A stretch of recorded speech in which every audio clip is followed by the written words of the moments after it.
Hello friends, welcome back to active mind. तो friends, यहाँ पे CTET previous year question paper discussion के इस सीरीज में आज का ये हमारा 4th सेट होने वाला है। और आज हम जो पेपर डिस्कस करेंगे वो है हमारा 27 दिसंबर 2021। तो इस सेट को आज हम यहाँ पे डिस्कस करने वाले हैं। तो चलिए स्टार्ट करते हैं। और हमको क्वेश्चन प्रैक्टिस करनी है 61 to 90 यानी 30 क्वेश्चन यहाँ पे हम डिस्कस करने वाले हैं। तो देखिए फ्रेंड्स, यहाँ पे क्वेश्चन फर्स्ट यानी क्वेश्चन नंबर 61 साइंस का क्या है। यहाँ पे which of the following do plants require as micronutrient for their growth, यानी जो प्लांट्स होते हैं वो माइक्रो न्यूट्रिएंट के लिए कौन सा एलिमेंट यूज करते हैं, ये हमको यहाँ पे बताना है। तो ऑप्शन देखिए, नाइट्रोजन, फास्फोरस, कैल्शियम, कॉपर। अब माइक्रो क्या होते हैं, इनको हम बोल सकते हैं सूक्ष्म। अगर यहाँ पे ये होते हैं मैक्रो, एक होता है माइक्रो, एक होता है माइक्रो। तो ये जो मैक्रो होते हैं यानी ये बृहत यानी बड़े, मतलब ज़्यादा अमाउंट में जिसकी आवश्यकता होती है। तो यहाँ पे माइक्रो न्यूट्रिएंट पूछा है यानी सूक्ष्म। तो देखिए यहाँ पे आपसे माइक्रो या मैक्रो अलग अलग जो है पूछे जाएंगे। तो उसके लिए आप एक ट्रिक याद रखना और उससे जो है अपने क्वेश्चन को सॉल्व कर लेना। अगर यहाँ पे माइक्रो न्यूट्रिएंट की बात करें तो यहाँ पे जो आते हैं वो होते हैं आयरन, कॉपर, निकिल, मॉलिब्डेनम, पिकुनिमो बी कल मन जन, यानी आयरन और ये copper, nickel, molybdenum, boron, chlorine, manganese, zinc, ये होते हैं हमारे सूक्ष्म यानी माइक्रो न्यूट्रिएंट। अगर माइक्रो न्यूट्रिएंट की बात करें तो यहाँ पे आता है हमारा carbon, hydrogen, oxygen, nitrogen, phosphorus, sulphur, potassium, silicon, calcium, magnesium, ये होते हैं हमारे माइक्रो न्यूट्रिएंट। तो इनको आप याद कैसे रखेंगे, आप सूक्ष्म को यानी माइक्रो को ऐसे याद रखना, फीकुनिमोबिकल मंजन, ऐसे याद कर लेना, फीकुनिमोबिकल मंजन। 2-3 बार लिख के देखना, याद हो जाएगा। और उसके बाद जब भी आपसे इस तरह के क्वेश्चन बनते हैं माइक्रो या मैक्रो, आराम से आप जो है यहाँ से निकाल सकते हैं। अब हमको यहाँ पे माइक्रो बताना है तो माइक्रो में क्या हो जाएगा, देखिए कॉपर यहाँ पे है तो कॉपर, यहाँ पे हमारा जो कॉपर है वो राइट आंसर हो जाएगा।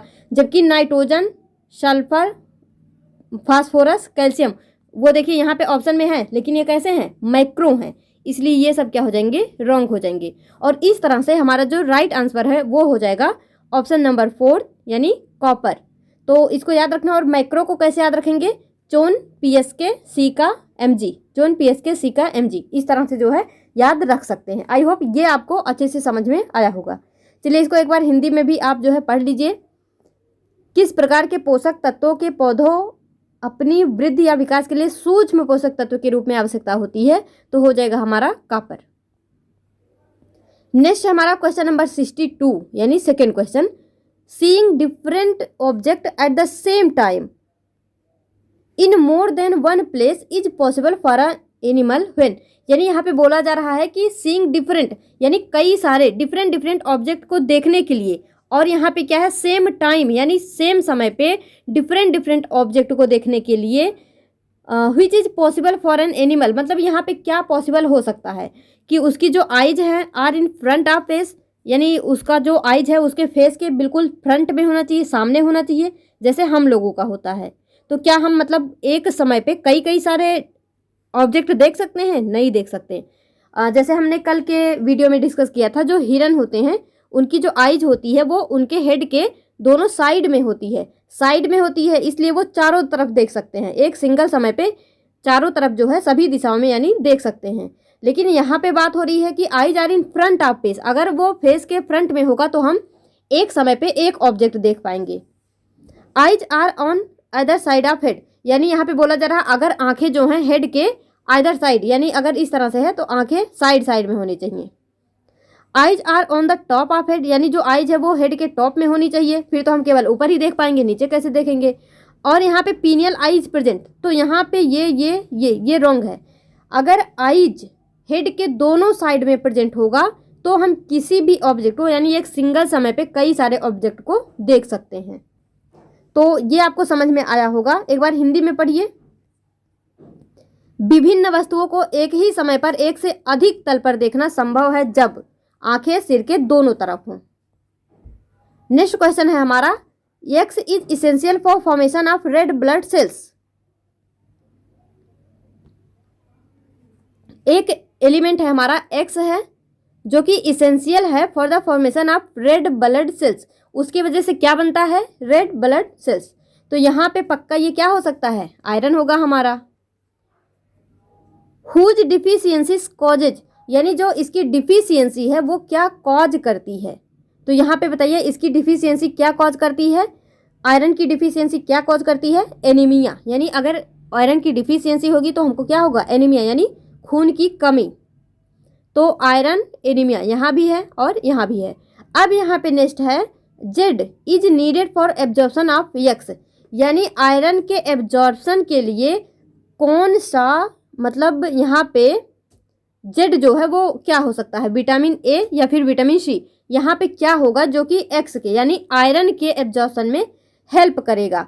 तो यहाँ पे जो आयरन के एब्जॉर्प्शन में हेल्प करे वो होता है हमारा विटामिन सी। तो यहाँ पे क्या हो जाएगा? X is essential for formation of, यानी iron is essential for formation of red blood cells and iron deficiency causes anaemia and vitamin C is needed for absorption of iron. तो I hope ये आपको समझ में आया होगा। हिंदी में भी पढ़ लीजिए एक बार। ठीक है, आगे देखिए यहाँ पे question number 64, identify the pair of eukaryotic organisms from among the following. यहाँ पे हमको बताना है यूकैरियोटिक ऑर्गेनिज्म। अब यहाँ पे यूकैरियोटिक प्रोकैरियोटिक क्या होते हैं? यूकैरियोटिक एक है हमारा यूकैरियोटिक, एक है हमारा प्रोकैरियोटिक। तो फ्रेंड्स यहाँ पे याद रखना, जो यूकैरियोटिक और प्रोकैरियोटिक होते हैं ये इनका डिवीजन होता है न्यूक्लियस के बेस पे। जब हम यूकैरियोट को मतलब तोड़ते हैं इस वर्ड को तो हमको मिलता है you plus कैरियोन। You plus कैरियोन, you means होता है ट्रू और कैरियोन मीन्स होता है न्यूक्लियस, यानी ऐसे ऑर्गेनिज्म या फिर ऐसे एनिमल्स जिसमें ट्रू न्यूक्लियस यानी एक न्यूक्लियस जो है पाया जाता है, तो वो होते हैं हमारे यूकैरियोट। अगर प्रोकैरियोट की बात करें तो प्रो मीन्स होता है प्रिमिटिव यानी अल्प विकसित, जिसमें जो है पूरी तरह से न्यूक्लियस जो है डेवलप ना हो। कैरियोन मीन्स न्यूक्लियस हो गया, तो जिसमें न्यूक्लियस डेवलप ना हो उसको हम बोलते हैं प्रोकैरियोट, जिसमें न्यूक्लियस डेवलप हो उसको बोलते हैं यूकैरियोट। तो जो यहाँ पे हमारा बैक्टीरिया होता है वो आता है प्रोकैरियोट्स में। तो जितने भी बैक्टीरिया होते हैं वहाँ पे न्यूक्लियस भी नहीं होता, अगर न्यूक्लियस नहीं है तो न्यूक्लियर मेम्ब्रेन भी नहीं होता है और न्यूक्लियोलस पोर भी नहीं होता, यानी न्यूक्लियोलस भी नहीं होता। यहाँ पे जो होता है न्यूक्लियस की जगह वो होता है न्यूक्लियोइड। इसको याद रखना, कभी कभी पूछते हैं कि बैक्टीरिया में क्या होता है, तो वो होता है न्यूक्लियोइड। न्यूक्लियोइड, जबकि न्यूक्लियोलस यानी न्यूक्लियोलस जो होता है वो पाया जाता है यूकैरियोट में, लेकिन न्यूक्लियोइड पाया जाता है प्रोकैरियोट में। तो इसको जो है आप याद रखना। तो हमको यहाँ पे ढूंढना है prokaryotic animal, sorry eukaryotic animal. तो प्रोकैरियोट को काट दीजिए ढूंढ ढूंढ के। देखिए बैक्टीरिया यहाँ भी है, बैक्टीरिया तो प्रो है, और ब्लू ग्रीन एल्गी और पैरामीशियम, तो देखिए ये भी जो है यहाँ पे नहीं होगा, और यहाँ भी बैक्टीरिया है तो ये भी नहीं होगा। तो यहाँ पे बचा क्या? यहाँ पे बचा हमारा अमीबा और पैरामीशियम। तो अमीबा और पैरामीशियम क्या होते हैं? ये होते हैं हमारे यूकैरियोट। इनमें एक ट्रू न्यूक्लियस पाया जाता है। ट्रू न्यूक्लियस क्या होते हैं? जिनमें न्यूक्लियस पूरी तरह से डेवलप होते हैं, यानी वहाँ पे न्यूक्लियर पोर भी होगा, न्यूक्लियर मेम्ब्रेन भी होगा, न्यूक्लियोलस भी होगा, सब कुछ होगा। अब देखिए नेक्स्ट क्वेश्चन हमारा, इसको हिंदी में पढ़ लीजिए अगर पढ़ना हो। देखिए नेक्स्ट है हमारा question number 65, which row of the following table correctly matches the terms with the respective process of state change.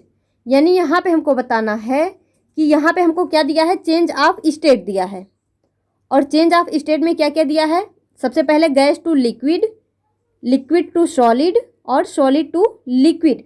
आपको ये बताना है कि गैस टू लिक्विड जो है उसको हम क्या बोलेंगे, और फिर यहाँ पे लिक्विड टू सॉलिड को क्या बोलेंगे, फिर सॉलिड टू लिक्विड को क्या बोलेंगे। तो फ्रेंड्स यहाँ पे जो है याद रखना गैस टू लिक्विड। चलिए मैं आपको एक बार बताती हूँ कि यहाँ पे कौन सा प्रोसेस किस तरह से ये होता है। देखिए आप इसको याद रखना, इस तरह के क्वेश्चन सारे आपसे बन जाएंगे।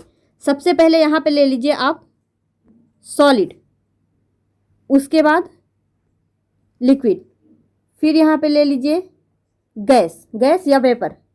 अब जब सॉलिड जो है लिक्विड में चेंज होगा तो सॉलिड, सॉलिड मीन्स यहाँ पे मान लीजिए आप बर्फ है, तो अगर बर्फ जो है पानी बन गया तो हम क्या बोलते हैं कि बर्फ पिघल गया, पिघल गया मतलब मेल्ट हो गया। तो सॉलिड से लिक्विड में चेंज होने को हम क्या बोलेंगे, मेल्टिंग।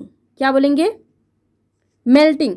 अब ये लिक्विड जो है वो गैस में चेंज हो गया, तो जब हम पानी उबालते हैं तो जो भाप बन के ऊपर जाता है, यानी हम क्या बोलते हैं कि वाष्पित हो रहा है, वाष्पित होना, इसको क्या बोलते हैं, वेपोराइजेशन। वेपोराइजेशन यानी लिक्विड का गैस में चेंज होना। और फिर उसके बाद गैस जब लिक्विड में चेंज हो तो हम इसको क्या बोल देते हैं, कंडेंसेशन।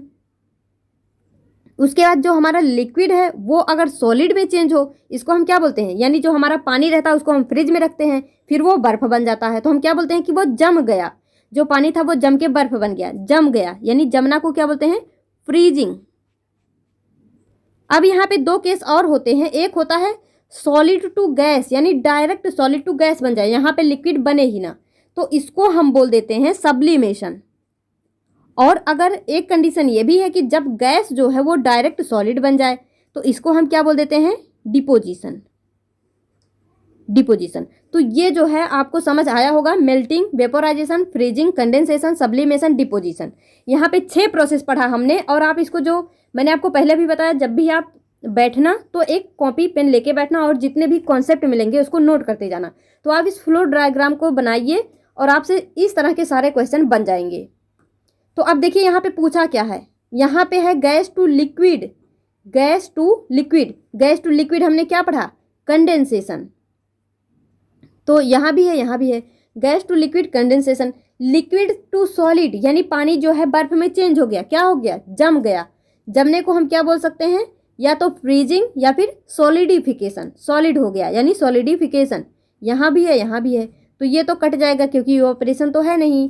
तो अगर आप लगाना चाहें तो डायरेक्ट ऐसे लगा सकते हैं, लेकिन देखिए solid to liquid, solid to liquid, जो हमारा सॉलिड था वो लिक्विड बन गया, यानी जो बर्फ था पानी बन गया, यानी वो क्या हो गया, पिघल गया। पिघल गया तो हम क्या बोल रहे हैं उसको, मेल्टिंग, यानी मेल्ट हो गया। तो gas to liquid condensation, liquid to solid solidification, solid to liquid melting. इस तरह से ये जो है, इस तरह के सारे क्वेश्चन अब आपसे बन जाएंगे। तो इसका एक बार हिंदी में भी देखिए क्या है यहाँ पे, गैस से तरल संघनन होता है, तरल से ठोस जमना होता है, ठोस से तरल पिघलना होता है। आप जो है उसको हिंदी इंग्लिश जैसे भी चाहें अपने हिसाब से लिख सकते हैं। तो ऑप्शन क्या करेक्ट हो जाएगा, option number second. Question number 66, which of the following is true for respiration in plant, यानी जो हमारे प्लांट रेस्पिरेशन करते हैं उसके बारे में क्या कथन सही है, ये हमको बताना है। तो देखिए यहाँ पे चारों ऑप्शन में क्या दिया हुआ है, respiration takes place only during the day, यानी जो रेस्पिरेशन होता है वो केवल दिन में होता है। Respiration takes place only during night, ये केवल नाइट में होता है। Takes place both during day and night, and respiration takes place only when photosynthesis not taking place, यानी बोल रहा है कि जब फोटोसिंथेसिस नहीं होगा तो रेस्पिरेशन होगा। ऐसा कुछ भी नहीं है कि अगर जब फोटोसिंथेसिस नहीं होगा तो रेस्पिरेशन होगा। और ऐसा भी नहीं है, जैसे हम क्या करते हैं, हम भी रेस्पिरेशन दिन रात करते हैं, जब रेस्पिरेशन नहीं करेंगे फिर तो मर जाएंगे, फिर क्या होगा। यहाँ पे मतलब रेस्पिरेशन हम हर टाइम करते हैं, ऐसा कोई समय ही नहीं है जब रेस्पिरेशन हम नहीं करते हैं। तो उसी तरह से हमारे पौधे भी हैं, वो भी रेस्पिरेशन जो है हमेशा करते हैं, चाहे दिन हो या रात हो, लेकिन फोटोसिंथेसिस केवल दिन में होती है, जबकि रेस्पिरेशन दिन और रात दोनों टाइम में होता है। तो याद रखना, respiration takes place both during day and night. तो देखिए पौधों के श्वसन के संदर्भ में कौन सा कथन सही है, श्वसन दिन और रात दोनों समय होता है। नेक्स्ट हमारा question number 67, Aditi has B negative blood group, एक अदिति है जिसका ब्लड ग्रुप क्या है, बी नेगेटिव। सी डोनेट ब्लड एवरी ईयर, वो जो है अपने ब्लड को डोनेट करती है हर साल। हर blood can be transfer to a person having blood group, उसका जो ब्लड है वो किसको ट्रांसफर किया जा सकता है, B negative only, B negative और बी पॉजिटिव, बी नेगेटिव और ए बी नेगेटिव, या फिर B negative B positive A B negative A B positive. तो फ्रेंड्स अगर बी नेगेटिव है तो यहाँ पे जो अदिति है जो ब्लड डोनेट कर रही है हरियर, वो दे सकती है B negative B positive A B negative A B positive को। तो इसको जो है आप याद रखना। नेक्स्ट देखिए क्वेश्चन नंबर 67, ये तो हो गया, इसको आप जो है पढ़ लीजिए हिंदी में भी अगर पढ़ना चाहें। क्वेश्चन नंबर 68 क्या है, विच of the following is neutral salt. यहाँ पे हमको बताना है कि कौन सा न्यूट्रल साल्ट है। न्यूट्रल साल्ट यानी हम इसको टेबल साल्ट भी बोल देते हैं या फिर कॉमन साल्ट भी बोल देते हैं। तो याद रखना इसके अलग अलग नाम हैं। एक है हमारा कॉमन साल्ट या फिर table salt, common salt, table salt या न्यूट्रल साल्ट। तो ये होता है फ्रेंड्स हमारा सोडियम क्लोराइड यानी जिसको हम बोलते हैं NaCl। NaCl सोडियम क्लोराइड क्या होता है, न्यूट्रल सॉल्ट या कॉमन सॉल्ट या फिर टेबल सॉल्ट। इसके अलग अलग नाम होते हैं, सभी नाम आप जो है याद रखना। क्या पता नेक्स्ट टाइम यहाँ पे न्यूट्रल सॉल्ट की जगह आपसे टेबल सॉल्ट पूछ ले या फिर कॉमन सॉल्ट पूछ ले, तो कुछ भी पूछ सकता है। तो याद रखना सोडियम क्लोराइड। हिंदी में भी पढ़ना चाहे पढ़ सकते हैं। उदासीन लवण क्या है, सोडियम क्लोराइड।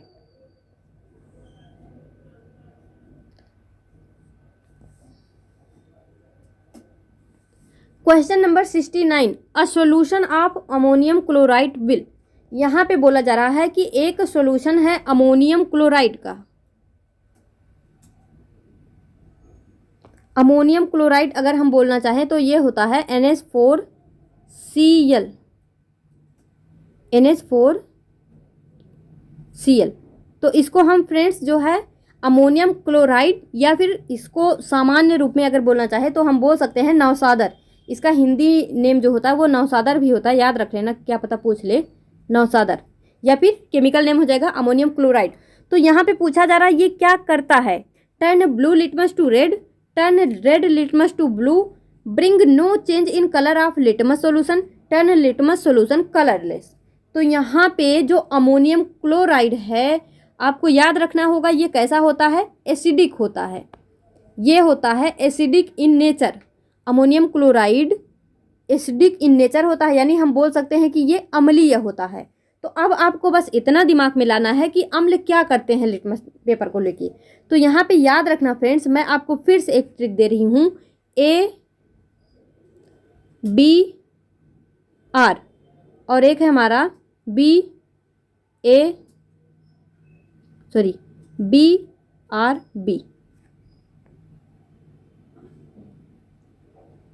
BRB।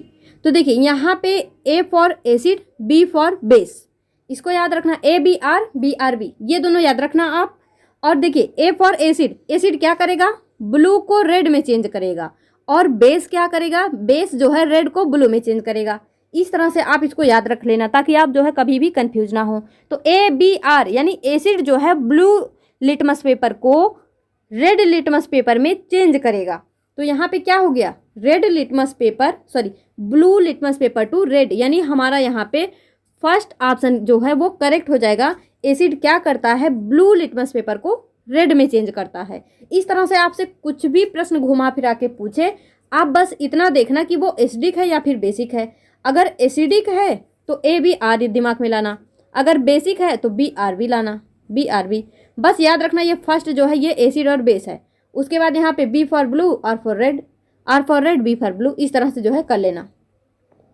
छोटी छोटी सी ट्रिक्स हैं पर आपको ये बहुत हेल्पफुल होंगी, क्योंकि जो ये मतलब छोटे छोटे से होते हैं कि एसिड जो है ब्लू को रेड, रेड को ब्लू, इस तरह से ये कन्फ्यूज करते हैं। तो आप कन्फ्यूज ना हो इसके लिए मैं जो है आपको बता रही हूँ। नेक्स्ट देखिए यहाँ पे क्वेश्चन नंबर 69 हो गया, इसको आप हिंदी में पढ़ना चाहें तो पढ़ सकते हैं। अमोनियम क्लोराइड का घोल क्या करता है, नीले लिटमस पेपर को लाल में बदल देता है। क्वेश्चन नंबर 70 क्या है, A is added to solution of B which changes colour. यानी जब A को B में ऐड किया जाता है तो B का जो कलर है वो चेंज हो जाता है।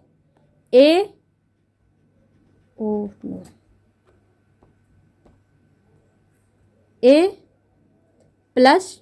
ऐड करने का मतलब ऐसे समझना, अगर केमिस्ट्री है तो आपको रिएक्शन के हिसाब से समझना पड़ेगा।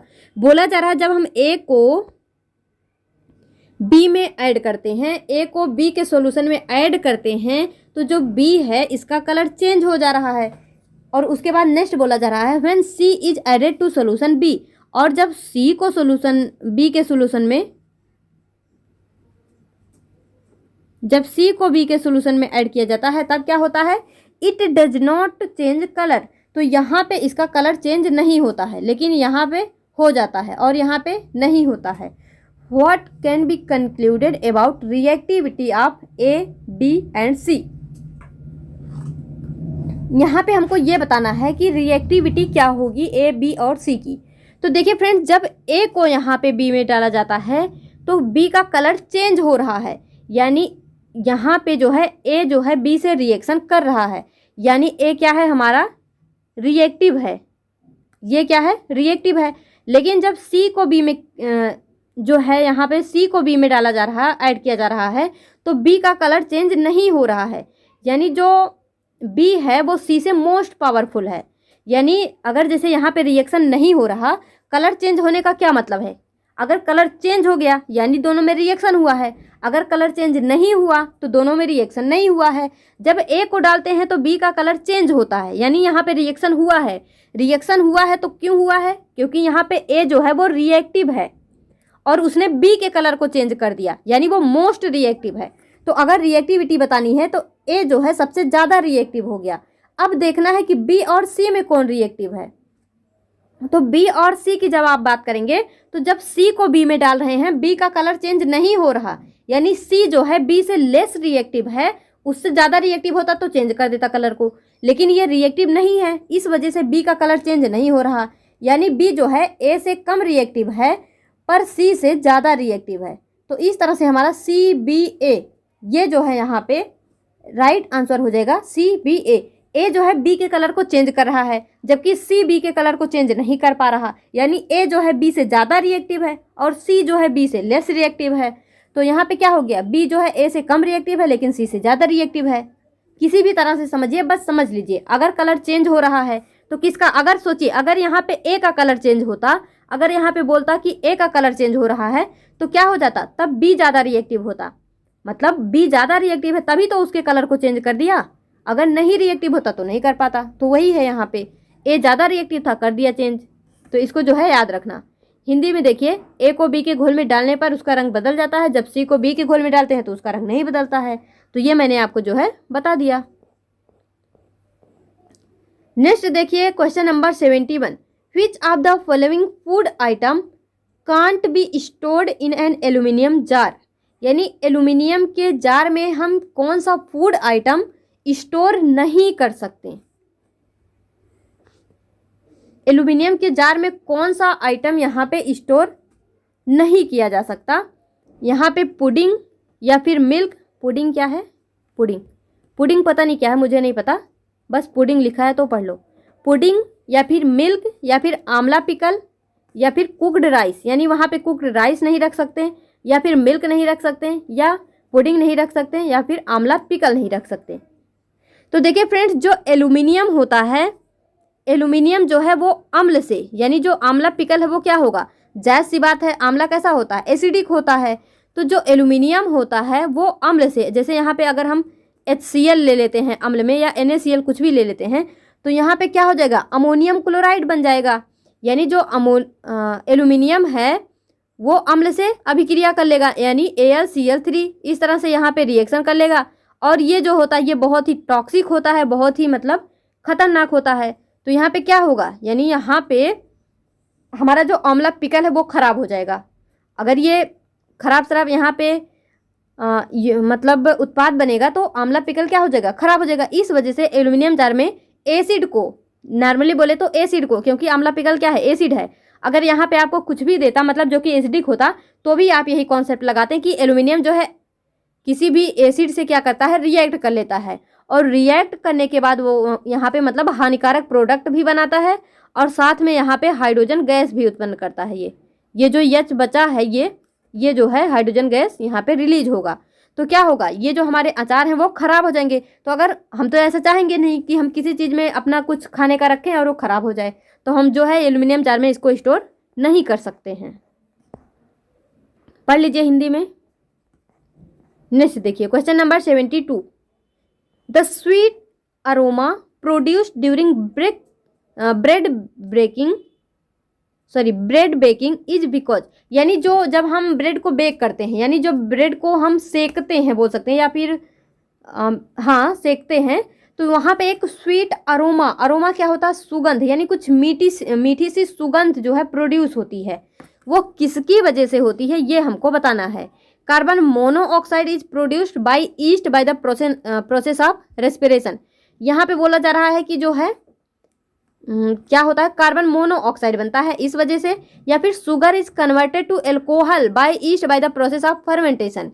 ये बिल्कुल सही है। अभी alcohol is produced by yeast by the process of respiration, तो यहाँ तो रेस्पिरेशन नहीं होता है, तो रेस्पिरेशन को कट कर दीजिए। देखिए जब हम ब्रेड को बेक करते हैं तो वहाँ पे हमारा जो प्रोसेस होता है वो होता है फर्मेंटेशन। तो एक तो यहाँ है फर्मेंटेशन, एक यहाँ है। लेकिन फ्रेंड्स देखिए sugar is converted to alcohol, वहाँ पे शुगर जो है एल्कोहल में कन्वर्ट होता है, ये जो है हमारा बिल्कुल सही है। और यहाँ क्या दिया है कि carbon monoxide is converted to sugar, जबकि ये जो है यहाँ पे गलत है।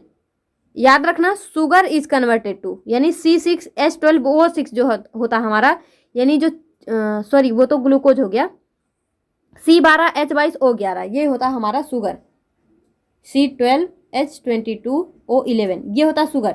तो ये जो शुगर होता है ये कन्वर्ट हो जाता है C2H5OH यानी अल्कोहल में। तो यहाँ पे क्या हो जाता है, अल्कोहल में चेंज हो जाता है, और इसकी वजह से हमको स्वीट अरोमा मिलता है जब हम ब्रेड को बेक करते हैं। स्वीट अरोमा मीन्स मीठी सुगंध। तो क्या हुआ, डबल रोटी को पकाते समय मीठी सुगंध पैदा होती है। क्यों? क्योंकि यहाँ पे खमीरीकरण की क्रिया द्वारा ईस्ट शर्करा को एल्कोहल में परिवर्तित कर देते हैं।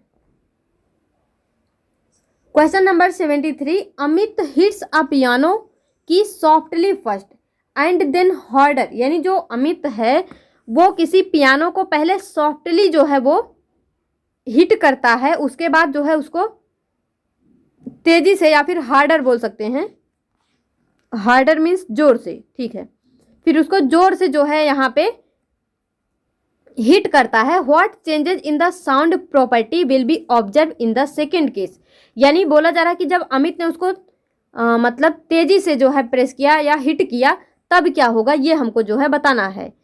तो it will be louder but the pitch will be lower. यहाँ पे बोला जा रहा है कि जो सेकेंड केस है यहाँ पे इसका मतलब ये तेज आवाज आएगी, या और यहाँ पे पिच उसका क्या हो जाएगा, लोअर हो जाएगा, या फिर it will be louder but the pitch will not be different, मतलब लाउडर तो हो जाएगा लेकिन पिच यहाँ पे डिफरेंट नहीं होगा। It will be louder and the pitch will also be higher, यानी ये जो है लाउडर हो जाएगा और पिच जो है वो भी हायर हो जाएगा।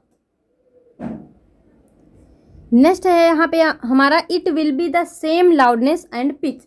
तो यहाँ पे देखिए फ्रेंड्स, ये जो हमारा थर्ड ऑप्शन सही है। क्यों सही है ये देखिए, यहाँ पे जो हमारा लाउडनेस होता है, लाउडनेस जो है वो एम्पलीट्यूड के स्क्वायर के डायरेक्टली प्रोपोर्शनल होता है। तो अगर एम्पलीट्यूड बढ़ता है तो लाउडनेस भी जो है इसके डायरेक्टली प्रोपोर्शनल है। तो अगर ये बढ़ेगी तो ये बढ़ेगी। तो यहाँ पे मतलब जब उसको हम जो है हिट करेंगे सेकेंड केस में, मतलब लाउड हार्डर यानी तेजी से, तो इट विल बी लाउडर, जो साउंड है वो लाउडर होगी, and the pitch will also be higher, और इसका पिच भी कैसा होगा, हायर होगा। हिंदी में भी पढ़ लीजिए इसको। ये रहा क्वेश्चन और ये है हमारा answer, option number third. Question number 74। Different air pressure were observe in adjacent area A and B, यानी यहाँ पे देखिए अलग अलग एरिया दिया है, area A and area B, और यहाँ पे हमको बताना है अलग अलग टाइमिंग पे, यानी यहाँ पे एक बार 10 AM 12 PM फिर 2 PM फिर 4 PM। तो यहाँ पे क्या बताना है, at what time of the day the speed of wind will be fastest.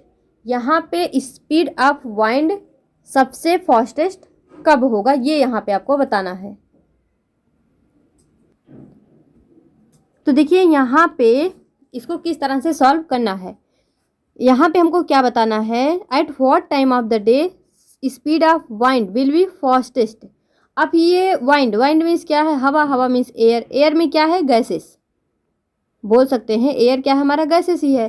तो क्या होता है, जो गैसेस होती हैं यानी ये जो एयर है हम बोल सकते हैं, जितना ज़्यादा प्रेशर में डिफरेंस होगा, जैसे यहाँ पे जो अलग अलग प्रेशर दिए हैं, जितना ज़्यादा प्रेशर में जहाँ पे डिफरेंस होगा वाइंड जो है उतना फास्ट वहाँ पे मूव करेगा, यानी जो वाइंड की स्पीड है वो उतनी ज़्यादा होगी वहाँ पे। तो यहाँ पे आपको क्या करना है, सिंपली इसका जो है डिफरेंस ले लेना है। यहाँ पे आप क्या करेंगे, इन सब का डिफरेंस ले लेंगे। डिफरेंस लेके जहाँ पे सबसे ज़्यादा डिफरेंस आए आप क्या करेंगे, वहाँ पे जो है वाइंड की स्पीड सबसे ज़्यादा होगी, ये देख लेंगे। अब देखिए यहाँ पे 733 और 723, यहाँ पे 10 का डिफरेंस है, और फिर यहाँ पे 800 600 में 200 का डिफरेंस है, 800 700 में यहाँ पे 100 का डिफरेंस है, और 950 850 में 100 का डिफरेंस है। तो डिफरेंट सबसे ज़्यादा कहाँ पे है, डिफरेंट है हमारा सबसे ज़्यादा यहाँ पे। तो जो वाइंड की स्पीड होगी वो सबसे ज़्यादा कब होगी, टाइम 12 PM पे, क्योंकि यहाँ पे जो प्रेशर का डिफरेंस है वो सबसे ज़्यादा है। प्रेशर का फॉर्मूला क्या होता है, P = F/A, यानी P = फोर्स अपॉन एरिया। इसको याद रखना, जो प्रेशर होता है वो फोर्स के डायरेक्टली प्रोपोर्शनल होता है, लेकिन एरिया के इन्वर्सली प्रोपोर्शनल होता है। नेक्स्ट है हमारा, ये तो जो है आप हिंदी में देख लीजिए अगर देखना हो तो। Question number 75, human eye has a near point that means distance of distinct vision at approximately 25 centimetre. जो ह्यूमन आई होता है वो मतलब उसका जो नज़दीक का विजन होता है यानी पास का, वो कितना होता है 25 सेंटीमीटर, यानी वो 25 सेंटीमीटर में सब कुछ अच्छे से विजन कर सकता है, देख सकता है। For a normal I which of the following statement is true. यहाँ पे हमको नॉर्मल आई के बारे में बताना है कि क्या चीज़ सही है। तो जो हमारा देखिए, image formed on the retina is virtual erect diminished. जो इमेज फॉर्म होता है हमारे आइज पे वो किस तरह का होता है। सबसे पहले तो याद रखना, जब कोई चीज़ जितनी बड़ी आप देखते हैं उतना बड़ा तो पूरा फॉर्म नहीं होता, छोटा सा फॉर्म होता है। तो यहाँ से मैग्नीफाइड तो कट गया, यानी ये दोनों ऑप्शन तो गए। अब आपको देखना है इमेज जो है वो डिमिनिश्ड तो फॉर्म होता है। डिमिनिश मीन्स क्या होता है, बहुत ही छोटा। रेटिना पे जो इमेज बनता है वो बहुत ही छोटा होता है। और यहाँ पे कैसा बनता है, वर्चुअल बनता है या फिर रियल बनता है। रेटिना पे जो इमेज होता है वो वर्चुअल यानी आभासी बनता है या फिर रियल बनता है। तो फ्रेंड्स, जो हमारे रेटिना पे इमेज बनता है वो रियल बनता है। अगर रियल होता है तो इन्वर्टेड भी होता है, और यहाँ पे वर्चुअल इरेक्ट।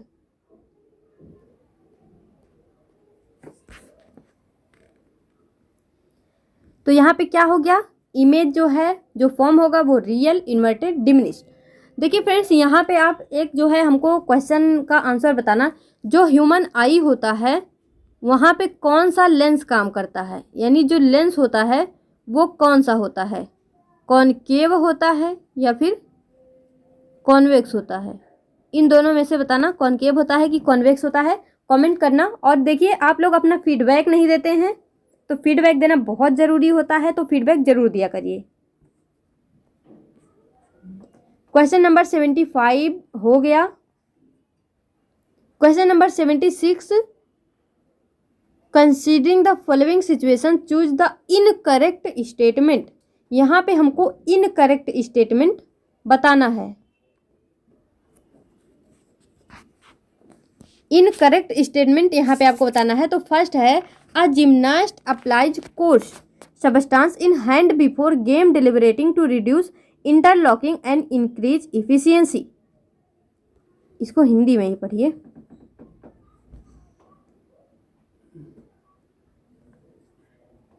देखिए, मतलब यहाँ पे हमको सबसे पहले तो गलत स्टेटमेंट चूज करना है।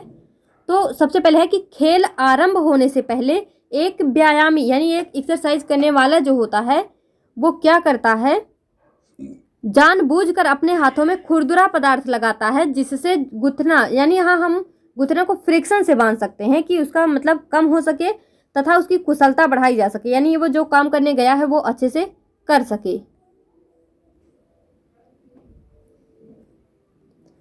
फिर है यहाँ पे खेलने से पूर्व कैरम बोर्ड पर जानबूझकर महीन पाउडर छिड़का जाता है, जो कि मैंने आपको कल बताया था कौन सा पाउडर होता है, टैल्कम पाउडर, जिससे यहाँ पे उसका फ्रिक्शन कम हो सके और कुशलता बढ़ाई जाए, मतलब हमारा जो कार्य जो हम कर रहे हैं वो अच्छे से कर पाएँ।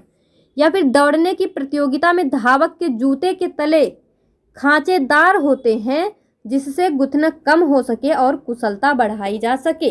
तो देखिए मैंने आपको कल क्या बताया था, खेलने से पूर्व कैरम बोर्ड पर जो महीन पाउडर छिड़का जाता है उससे उसका फ्रिक्शन कम हो जाता है। जब फ्रिक्शन कम हो जाएगा तो वो आसानी से मूव कर सकेगा, यानी ये तो सही है यहाँ पे कि जो है महीन पाउडर छिड़का जाता है जिससे उसका फ्रिक्शन कम हो सके। अब यहाँ पे देखिए फ्रेंड्स, दौड़ने की प्रतियोगिता में धावक के जूते के तले खांचेदार होते हैं, ये तो ठीक है कि जो नहीं, एक सेकेंड, धावक के जूते के तले खांचेदार होते हैं जिससे गुथना कम हो सके। अगर वो खांचेदार होगा तो क्या होगा, उसका फ्रिक्शन घटेगा कि बढ़ेगा, वहाँ पे उसका फ्रिक्शन बढ़ जाएगा। देखिए जो एक प्लेन कोई मतलब यहाँ पे लैंड हो तो वहाँ पे फ्रिक्शन कम होता है, जैसे बर्फ पे, तो यहाँ पे खांचेदार है, अगर खांचेदार है तो फ्रिक्शन बढ़ जाएगा, यानी वो जितना फास्ट भागना चाहिए उससे कम फास्ट भागेगा, यानी यहाँ पे फ्रिक्शन उसका क्या होगा, बढ़ जाएगा। तो यहाँ पे गुथना कम यानी फ्रिक्शन कम दिया है, तो ये जो है हमारा रॉन्ग हो जाएगा। खेल आरंभ होने से पहले एक व्यायामी जानबूझकर अपने हाथों में खुरदुरा पदार्थ लगाता है जिससे गुथना कम हो सके। फिर से वही बात, यहाँ पे फ्रिक्शन बढ़ जाएगा, तो ये भी जो है गलत हो गया। तो हमको गलत बताना है, तो ए एंड सी जो है हमारा यहाँ पे राइट आंसर हो जाएगा। नेक्स्ट यहाँ पे question number 77, which of the following device doesn't involve the principle of magnetic effect of electric current in its working, यानी जो यहाँ पे बोला जा रहा है कि इसमें से कौन सा है जो कि विद्युत धारा के चुंबकीय प्रभाव के सिद्धांत का प्रयोग नहीं करता, मोटर, जनित्र, विद्युत हीटर या फिर विद्युत घंटी। तो फ्रेंड्स यहाँ पे याद रखना, जो विद्युत हीटर होता है वो विद्युत धारा के चुंबकीय प्रभाव पे काम नहीं करता है, जबकि जो मोटर है, जनित्र है, विद्युत घंटी, ये सब जो है विद्युत धारा के चुंबकीय प्रभाव में ही काम करते हैं, यानी उस पर बेस होते हैं, उसी का एप्लीकेशन होता है। क्वेश्चन 78 है, an object is floating in water with 1/4 of its volume above the surface of water, which of the following statement is true। तो देखिए जब से हम सेट कर रहे हैं जितने भी, हर एक सेट में ये क्वेश्चन जो है फ्लोटेशन का बनता ही बनता है, कि कभी जो है वहाँ पे 3 ऑब्जेक्ट दे देंगे, कभी मतलब कुछ इस तरह से जो है घुमा फिरा के कई तरह के क्वेश्चन यहाँ पे बन रहे हैं। यानी जो फ्लोटेशन चैप्टर है ये बहुत इंपॉर्टेंट है, इसको आपको अच्छे से करके जाना होगा यहाँ से, क्योंकि हर एक सेट में क्वेश्चन पूछे गए हैं। तो an object is floating in water with 1/4 of its volume, मान लीजिए यहाँ पे ये कोई जो है टब है, जो भी है, यहाँ पे पानी इस तरह से मान लीजिए कि भरा हुआ है, इस तरह से यहाँ पे पानी जो है भरा हुआ है। अब कोई ऑब्जेक्ट है, वो क्या है, 1/4 of its volume above the surface of water, 1/4 जो है इसके ऊपर है, 1/4 ऊपर है तो 3/4 नीचे होगा, यानी इस तरह से बोल सकते हैं कि उसका 75% भाग अंदर है, लेकिन 1/4 यानी केवल 25% भाग जो है बाहर है। तो यहाँ पे इसके बारे में आप क्या कहना चाहेंगे?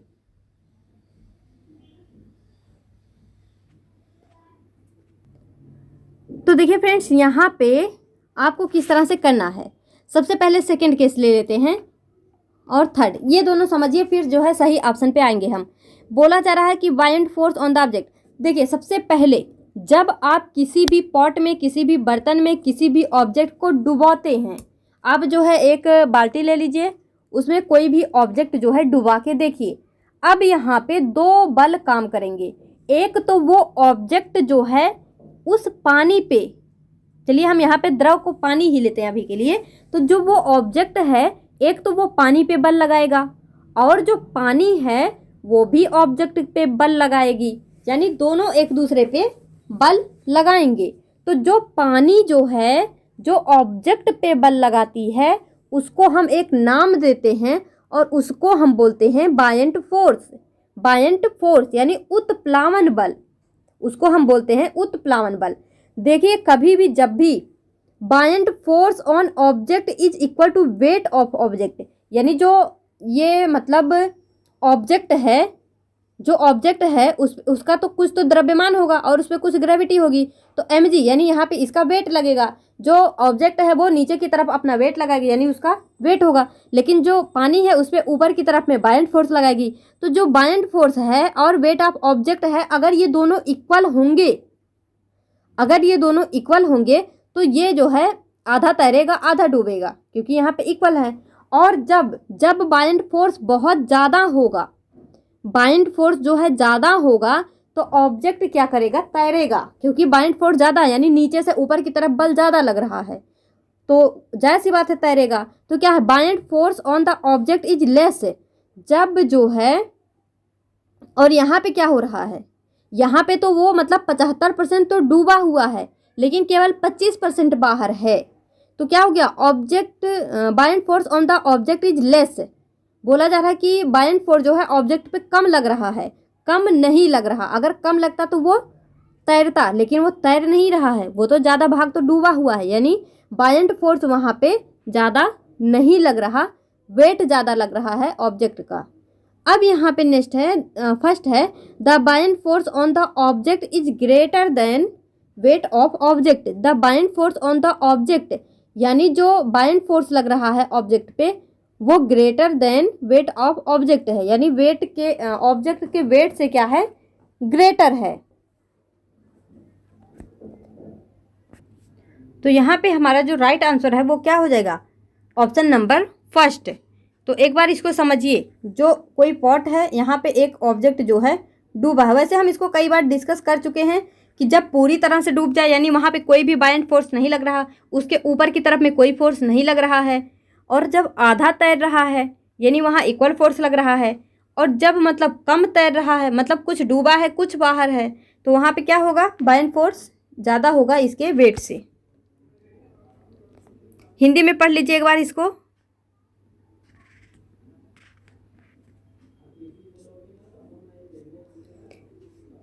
Question number 79, When an electric current pass through a wire, it behaves like a magnet. जब एक इलेक्ट्रिक करंट को हम पास करते हैं किसी भी वायर के थ्रू, तो वो एक मैग्नेट की तरह बिहेव करता है, ठीक है। और रीजन क्या दे रहा है कि wires are usually made up of magnetic materials. जो वायर होते हैं वो मैग्नेटिक मटेरियल्स के बने होते हैं, ऐसा यहाँ पे बोला जा रहा है। तो फ्रेंड्स, जो वायर होते हैं, जो विद्युत तार होते हैं, हम बोल सकते हैं वो मैग्नेटिक मटेरियल के नहीं बनाए जाते हैं, वो बनाए जाते हैं तांबा और एल्युमिनियम से। यानी जो विद्युत तार होते हैं, जो इलेक्ट्रिक वायर होते हैं, वो ज़्यादातर कॉपर और एल्युमिनियम से बनाए जाते हैं। तो यहाँ तो बोल दिया मैग्नेटिक मटेरियल से बनाए जाते हैं, तो ये तो जो है हमारा रॉन्ग हो गया, क्योंकि ये किससे बनाए जाते हैं, कॉपर एंड एल्युमिनियम से। तो ये हमारा जो है गलत है। लेकिन when an electric current pass through a wire it behave like a matter, ये बिल्कुल सही है कि जब कोई इलेक्ट्रिक करंट पास होता है किसी वायर के थ्रू, तो ये एक मैग्नेट की तरह जो है व्यवहार करता है, एक चुंबक की तरह व्यवहार करता है। और इसी को हम क्या बोलते हैं, विद्युत धारा का चुंबकीय प्रभाव। जो ये मतलब जब हम किसी इलेक्ट्रिक करंट को पास कर रहे हैं वायर के थ्रू, तो ये जो मैग्नेट की तरह बिहेव कर रहा है, इसी को तो हम बोलते हैं विद्युत धारा का चुंबकीय प्रभाव, यानी magnetic effect of electric current. तो यहाँ पे क्या हो जाएगा, A is true but R is wrong, यानी A is correct but R is incorrect, ऐसा बोल देंगे। हिंदी में पढ़िए एक बार। आगे देखिए question number 80, read the following statement and choose the correct option. Assertion क्या दिया है, Asmita is advise to cut down fats in her food after her gall bladder removal surgery. यानी जो अस्मिता है उसको एडवाइस किया जाता है कि आप जो है फैट को कट डाउन कर दीजिए, मतलब फैट कम खाइए या ना खाइए इन हर फूड, अपने फूड में।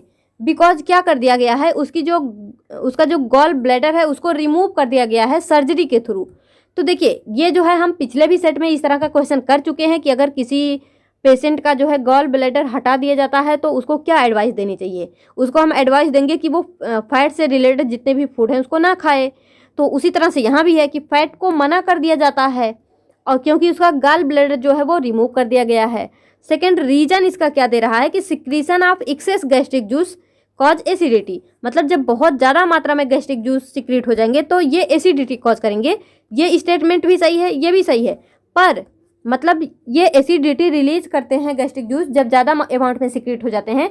इसका गॉल ब्लैडर से क्या लेना देना है, कोई लेना देना नहीं है, यानी इन दोनों में कोई रिलेशन नहीं है। तो हम ये नहीं कह सकते कि ये इसका एक्सप्लेनेशन है, ये इसका एक्सप्लेनेशन है कि नहीं, ये हम नहीं कह, मतलब इसका वो एक्सप्लेनेशन नहीं है। लेकिन स्टेटमेंट दोनों सही है। तो क्या हो गया, both A and R correct but R is not correct explanation for A. तो देखिए जो अस्मिता है, जो उसका गॉल ब्लैडर हटा दिया गया तो उसको फैट कम खाने के लिए क्यों बोला जा रहा, क्योंकि मैंने आपको बताया था जो पित्ताशय, जो पित्त होता है वो क्या करता है, वो फैट को छोटे छोटे टुकड़ों में क्या करता है, तोड़ देता है, यानी फैट के डाइजेशन में इसका बहुत बड़ा रोल होता है। तो जब गॉल ब्लैडर है ही नहीं तो उसका फैट का डाइजेशन होगा कैसे, फिर उसको खाने का कोई फ़ायदा ही नहीं है। तो यहाँ पे क्या हो जाएगा, दोनों सही है, पर ये जो रीज़न है वो इसका रीज़न नहीं है, करेक्ट एक्सप्लेनेशन नहीं है। तो चलिए फ्रेंड्स इस वीडियो में यहीं तक रखते हैं। बाकी का जो ये पीडागोगी वाला सेक्शन है उसको हम मैराथन के रूप में डिस्कस कर लेंगे।